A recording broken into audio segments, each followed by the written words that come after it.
Hey guys, welcome back to the Friday Vlog, where we discuss activity that goes on here with the BuzWeaver channel. That includes things like current events, headlines that are in the news, pop culture, social media, technology, and items of interest that come up during the week that allow us to have a little bit of a dialogue. If you're watching this on new tech sites, new tech video sites, I want to thank all of you guys for your support there. And of course, all of you here on YouTube, this amazing year so far that's almost coming to an end. But I want to thank all of you guys for your continued support. It is greatly appreciated. We start things off from The Atlantic from March of 2020.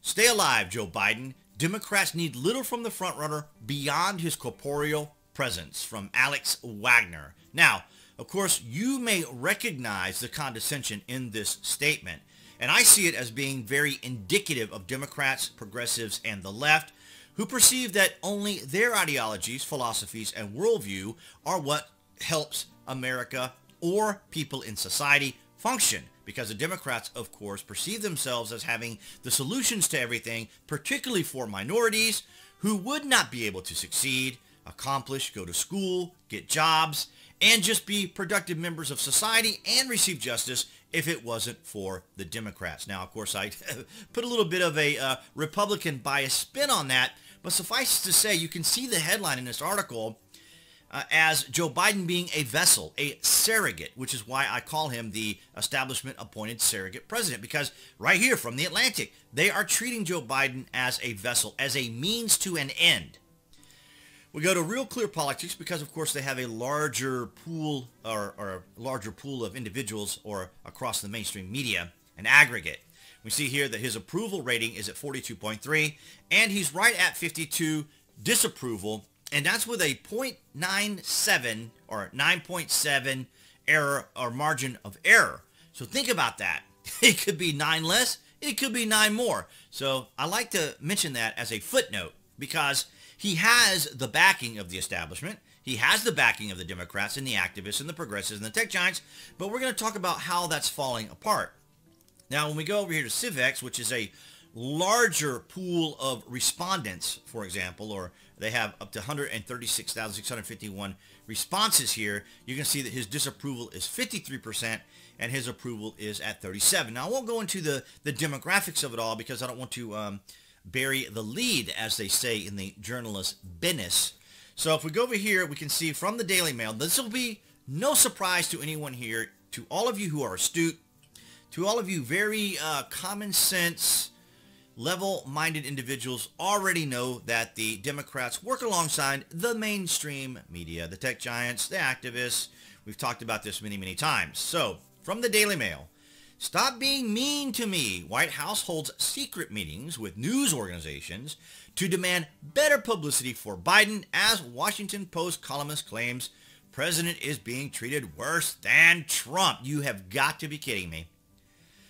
The person who was most mistreated by the establishment, by the media, by Democrats, by activists, by progressives, by Trump detractors who came out of the woodwork. We have them now. They're called the woke, cancel culture, outrage mobs.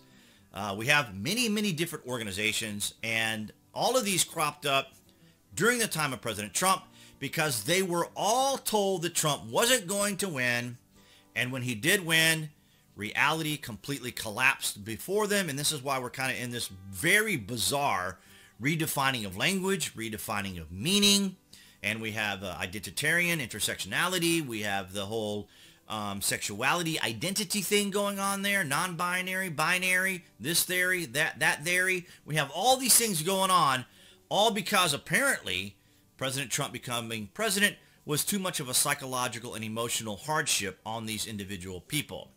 So 3 senior White House officials have embarked on a campaign to persuade newsroom executives to be more favorable in their coverage of President Joe Biden, according to a report on Tuesday. So, obviously, if you guys want to read the article, it is very, very, very extensive.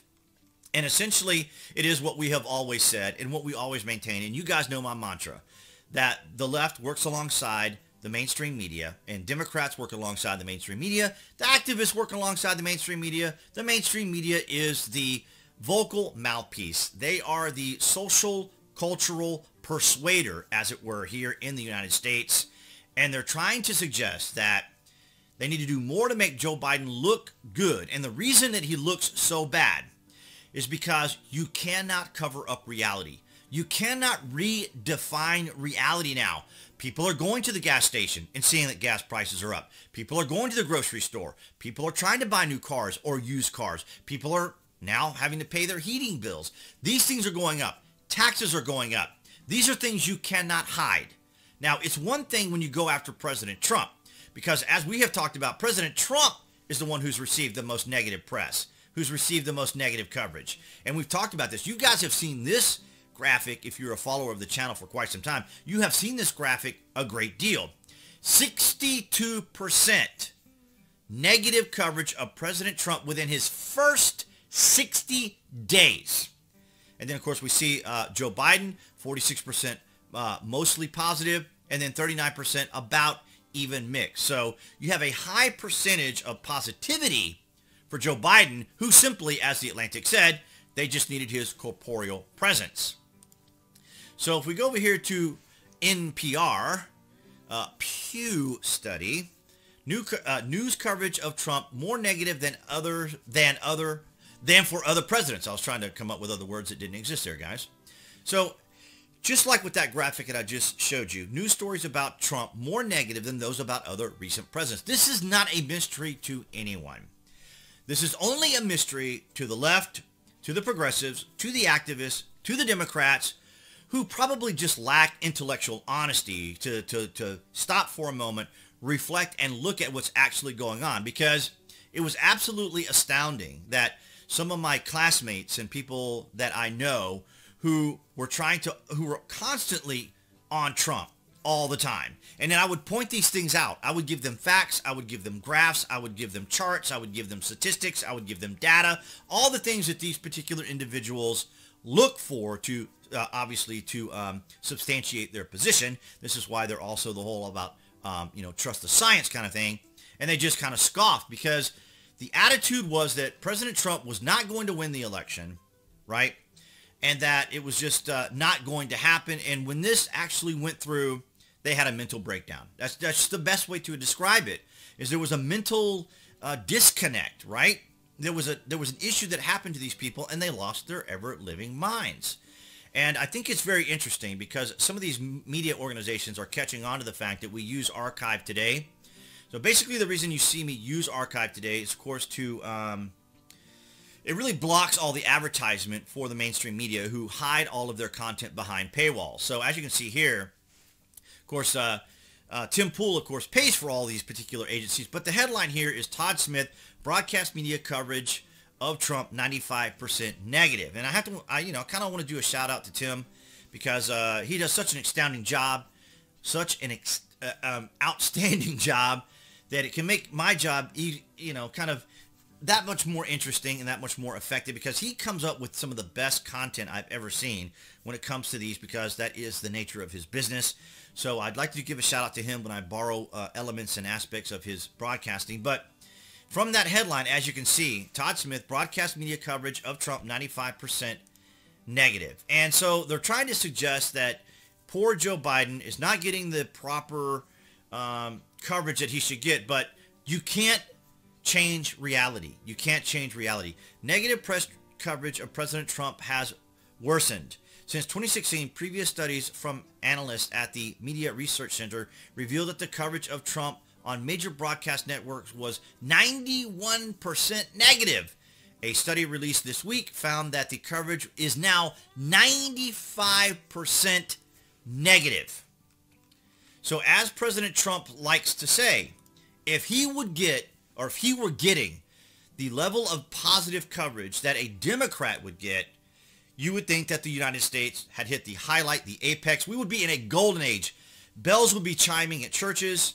There would just be an extraordinary level of joy. There would be parades. There would be fireworks. But, of course, here you have Joe Biden, who has been abysmal. And we've made the argument here, of course, that the man is dealing with a cognitive issue. And so I can only imagine what the conversations are like when he's speaking to world leaders and others. But here we have the media suggesting that, or having to go to the White House, or the administration contacting media, bringing them together. Now, don't kid yourself. Obama did the same thing. The same thing was going on with Obama. These people work together. Here it is. I want you to see it for yourself.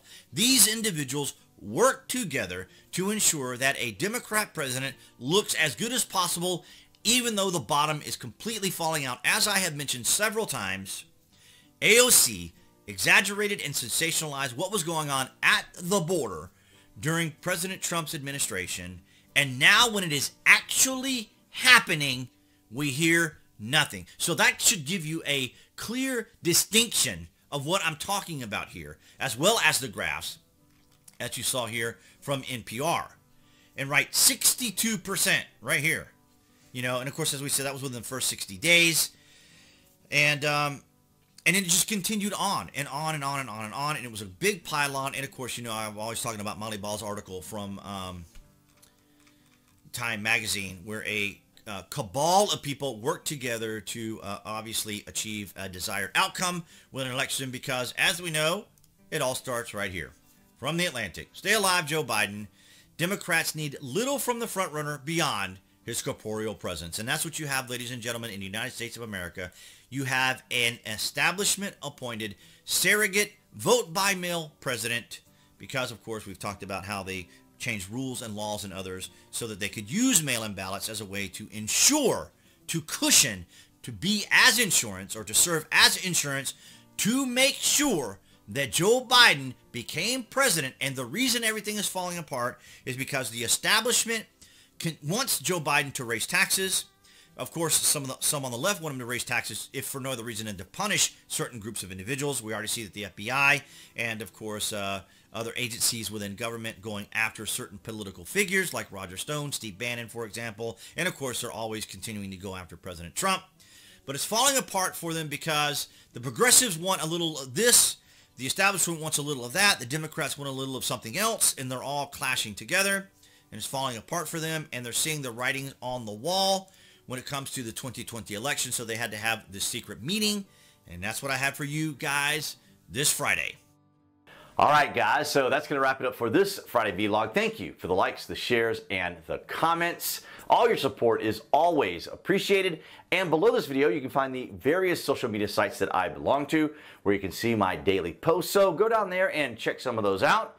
And for all of you guys on new tech, the new video tech, we're seeing some exciting things happen among many of those different platforms. So thank you for the support you guys give me there. Be sure to give me a follow if you are watching this on new tech. And of course, all of you here on YouTube, you guys have been amazing. We're getting close to the end of another year. Amazing to think. But nonetheless, guys, your likes, your shares, and your comments are important. As you may have noticed, you do see the dislike button, but we no longer have the dislike button here on YouTube. But here now, appearing on the screen, right about somewhere over in here, you'll see the channel icon for YouTube. You guys can click on that to subscribe, and also select notifications if you want to know when there's content here on the channel, to include those video shorts that I'm still working on throughout the week. I want to thank all of you guys for your continued support, and I'll see all of you right there behind that camera next week.